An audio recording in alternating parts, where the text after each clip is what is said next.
So here is a Charge and Play app. So there are a bunch of those. There are a bunch of, but here is the top one. I don't know if maybe the logo will help you. It has the biggest number of reviews here, almost 10,000 ratings. And then, yeah, it's pretty cool app, just to set up your charging animation.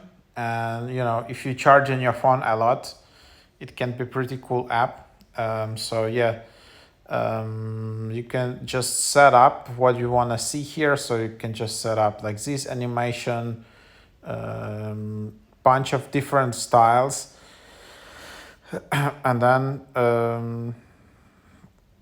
yeah, there is also some community animation, but other people can send some like anime, and like here you can just see, and then you can set up some settings like loop playback, exit after playing, automatic screen, sound, type display. You can also just like preview.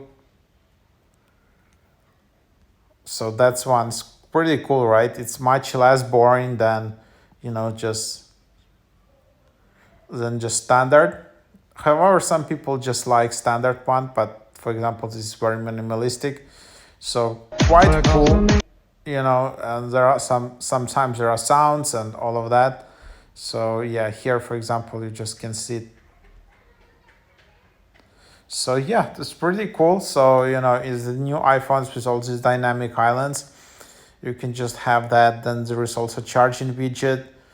You can also install those. I don't know if you can install lock screen widget, but seems you can install home screen widget easily. And then that's also the guide here. So yeah, that's what it is. Give a try to this app. As you can see, I don't even need to upgrade for now. So that's what it is.